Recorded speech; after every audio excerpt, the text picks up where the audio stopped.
বাবা বলে, এমন কিছু না, শোনো, আগামীকাল আমি রূপমকে নিয়ে চিড়িয়াখানা ঘুরতে যাব, আর একদিন ওর চাচার বাসায় যাব।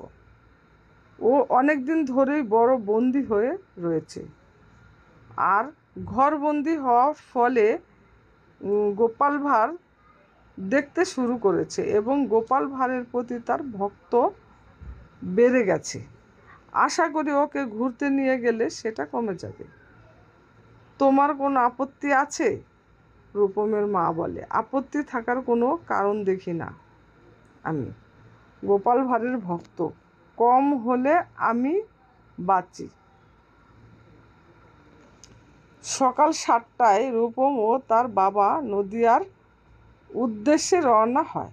নদিয়ায় পৌঁছাতে তাদের একদিন লাগে। রাত 3টায় রূপম এবং তার বাবা